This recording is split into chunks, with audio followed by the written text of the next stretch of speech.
Between March 2005 and May 2013, NBC aired one of its most successful sitcoms ever, The Office, adapted from the short-lived BBC series of the same name. While the well-received British version starring Ricky Gervais had a stateside following of its own, its two-season run was absolutely dwarfed by the phenomenon that its American counterpart became. Over 201 episodes, even more than NBC powerhouses like Seinfeld and Will and Grace, viewers got a hilarious and at times uncomfortable level of exposure to the hapless employees of the Dunder Mifflin Paper Company. Here are 10 interesting things you may not have known about The Office. The show was created by Greg Daniels, a veteran comedy writer who penned several beloved episodes of The Simpsons, and also worked on King of the Hill alongside Mike Judge, and spent time as a writer on Saturday Night Live. From that experience, he saw the value of having performers also contribute as writers, which he kept in mind when building the cast for his new show. BJ Novak was among the very first to be cast as Ryan Howard, who begins the series as the temp, and becomes a consistent thorn in the side of his co-workers throughout the series. His experience in stand-up and as a writer on previous sitcoms won him the role. Writers Mindy Kaling and Paul Lieberstein were also added to the cast, and later seasons would see all three take on executive producer roles as well as directing several episodes. Of all the writers to work on the series, Kaling is credited with the most solo scripts. She's written 24 episodes in total. The rest of the show's cast was filled out mainly with performers with strong backgrounds in improv, as Daniels knew this would help contribute to its documentary feel. Steve Carell landed the role of Michael Scott due to his hilarious and largely improvised role in the hit comedy Anchorman, but producers were interested in the likes of Paul Giamatti, Bob Odenkirk, and Hank Azaria before casting Carell. Odenkirk even accepted the role at one point, but was replaced when Carell became available. Interestingly, Rainn Wilson, who would later be cast as Dwight, also auditioned for the role, but his audition amounted to a bad impression of Ricky Gervais from the British series, and producers wisely liked him better as Dwight. The rest of the show's cast might have also been very different. Seth Rogen was in the running for the role of Dwight before Wilson was cast, and Adam Scott, who would go on to star in Parks and Recreation, was almost cast as Jim. This almost certainly would have happened if John Krasinski, who would eventually land the role, had had even a little bit worse of an audition. While waiting to read for Jim, after the producers initially wanted him to audition for Dwight, Krasinski struck up a conversation with a man in the waiting room who asked if he was nervous.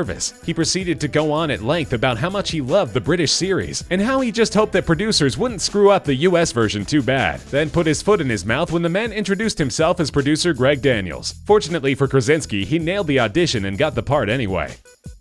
In order to keep the documentary feel of the series as authentic as possible, the set of The Office didn't look so much like a TV set as it did an actual office. This is because from season 2 on, the set was modeled on a real office building, the one that filming took place in for the entirety of season 1. In fact, not only was this real-life office recreated in painstaking detail on a Van Nuys, California soundstage, but everything inside it except the bathroom was 100% functional. There were working refrigerators in the break room, and working computers on every desk, and even the vending machines were kept stocked and really dispensed snacks. Many of the knickknacks and other set decorations were also gathered from real locations in Scranton, Pennsylvania, where the show is set. Takeout menus, Chamber of Commerce plaques, baseball schedules, and bumper stickers from local radio stations were all part of the decor that transformed the set into a little piece of Scranton in California. In the first episode of Season 3, Gay Witch Hunt, Oscar, played by Oscar Nunez, reveals to Michael that he is gay after Michael utters an offensive slur. Michael bends over backwards to try to appear accepting, but being Michael, everything he tries to do backfires horribly. He organizes an office-wide seminar on homosexuality that is a complete disaster, accidentally outs Oscar to the entire company, and when Oscar threatens to quit, tries to get back into his good graces by kissing him full on the lips. It's a hilarious moment and one that was totally off script. Only a hug was called for, but after a few takes, the scene wasn't working. Carell decided to improvise, and despite the fact that the entire cast and crew were cracking up, the cameraman managed to salvage the take by staying focused on Carell and Nunez, and specifically on Nunez's genuinely horrified reaction. Season 5's two-part opener brought a climax to the on-again, off-again relationship of Jim and Pam. After Jim briefly relocated to another branch and dated a different co-worker in Season 3, the pair began dating again in Season 4, and producers wanted to give fans a set piece during which Jim would propose marriage. The proposal was to take place at a rest stop in the pouring rain, but using a real rest stop would have cost too much. Not only would producers have had to shell out $100,000 to film at the desired location, but they wouldn't be permitted to use fake rain, which was a deal breaker. They decided instead to recreate the rest stop on a soundstage, which ended up being not only costlier than they had bargained for, but over twice as much as it would have cost just to shoot on location. When all was said and done, the minute-long sequence cost a whopping $250,000 to shoot. While Greg Daniels admitted that it was far and away the costliest shot they'd ever done, he judged the bill to be worth it, calling the shot the highlight of 5 years of storytelling. While its ratings dwindled in its last few seasons, The Office still had a strong enough fan base that more than one spin-off project was considered. At the beginning of the 9th and final season, showrunner Paul Lieberstein stepped down from his position to focus on filling the same role for The Farm, which was to be a spin-off series starring Rainn Wilson as Dwight. The show's potential cast of characters were introduced in the 17th episode of that season, also called The Farm, in which Dwight's deceased aunt wills her farm to the remaining family members, on the condition that they move back in to run it. Critics found the nature of the backdoor pilot episode obvious, calling it a Frankenstein episode, and also complained that the setup itself was just not very inspired. NBC executives ended up passing on the spin-off series, and a proposed project starring Ed Helms as Andy in a family setting also failed to materialize.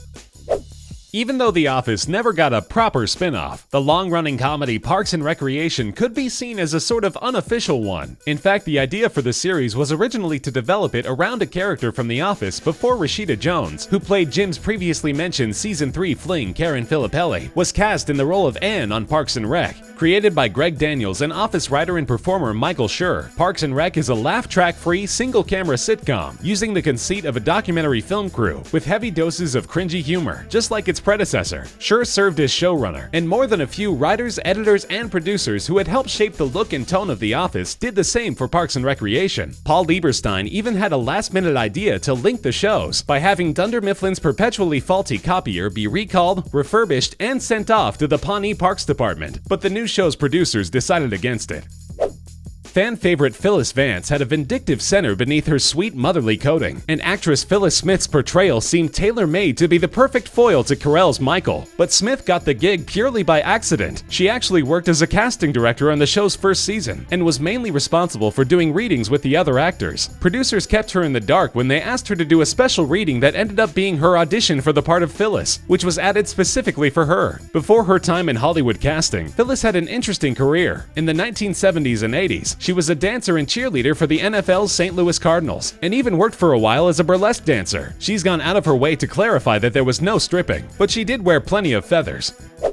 Steve Carell's return as Michael for the series finale was a complete surprise to fans. While it was of course heavily speculated that he might appear, producers went to ridiculous lengths to keep his guest spot totally under wraps for months, with a level of secrecy worthy of a Marvel film. All of Carell's scenes were kept out of the dailies, the raw footage used to sync audio and for editing purposes, until the very last minute. Even NBC executives weren't told whether or not he would appear, and cast members were evasive, or outright lied through their teeth every time they were asked the question directly by the media. Michael's lines in the script were even attributed to a different character, just in case anyone outside the production managed to get a look. When Michael appeared midway through the second part of the two-part finale to step in as Dwight's best man at his wedding to Angela, the moment brought tears to the eyes of fans who had been with the show from the beginning.